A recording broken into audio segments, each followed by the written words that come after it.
Pada satu kesempatan, Rasulullah Shallallahu Alaihi Wasallam ditanya seorang sahabatnya tentang sedekah yang paling utama. Beliau bersabda, "Engkau menyedekahkan harta itu pada saat engkau dalam keadaan sehat dan dikala engkau benar-benar menginginkan harta tersebut saat itu." Dalam Al-Quran Allah Subhanahu wa Ta'ala juga berfirman, "Kalian tak akan mendapatkan kebaikan apapun hingga kalian menyedekahkan sebagian harta yang paling kalian cintai. Ketahuilah apapun yang kalian infakkan, Allah pasti mengetahuinya." Setiap manusia memiliki kecenderungan mencintai harta benda. Karena cinta inilah mereka lalu berusaha mempertahankannya selama mungkin. Bahkan kalau perlu, berusaha menambahnya terus-menerus. Namun mencintai harta tidak selamanya dapat membuat orang bahagia. Tak jarang harta justru membuatnya tidak tenang dan resah.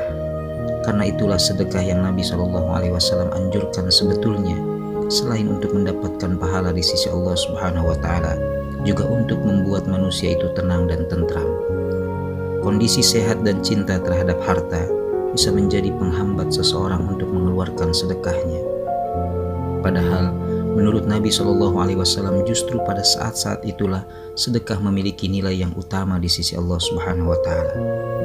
Pertama, kondisi sehat pada hakikatnya adalah nikmat dan karunia yang Allah Subhanahu wa Ta'ala berikan kepada manusia. Karena itu, manusia mesti mensyukurinya dalam bentuk amaliyah bermanfaat untuk dirinya dan orang lain. Seorang yang mensyukuri karunia sehat akan menyadari kondisi sehat itu sebetulnya adalah kesempatan untuk berbuat baik. Kedua, karunia sehat juga sekaligus menjadi ujian berat manusia. Sebab terkadang dalam keadaan ini, manusia sering lalai berbuat kebaikan.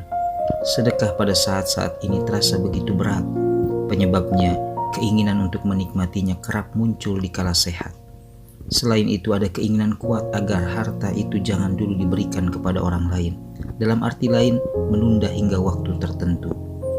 Padahal salah satu akhlak mulia Nabi SAW dalam masalah sedekah adalah mempercepat dalam memberikan sedekah itu. Pernah suatu ketika, Nabi SAW mempercepat sholatnya hingga membuat para sahabatnya bertanya-tanya. Setelah ditanya, beliau menjawab, "Ketika sholat, aku teringat ada harta bendaku yang belum aku sedekahkan." Harta bukan untuk ditumpuk, kemudian dinikmati sendiri. Ada kewajiban yang mesti dilakukan terhadap harta itu, agar harta yang diberikan Allah tidak sia-sia, yakni bisa menjadi bekal hidup, baik dunia maupun di akhirat. Keseimbangan dalam mengelola harta itulah yang ditekankan Rasulullah SAW. Harta memang miliknya, tapi di dalamnya juga ada milik orang lain yang mesti diberikan. Inilah yang terkadang berat dilakukan, karena menganggap harta benda yang dimiliki adalah hasil kerja keras yang harus dinikmati sendiri. Padahal dalam harta seseorang sejatinya ada campur tangan dari Allah Subhanahu wa Ta'ala. Karena itu, harta mesti dikelola sesuai dengan petunjuk Allah Subhanahu wa Ta'ala juga.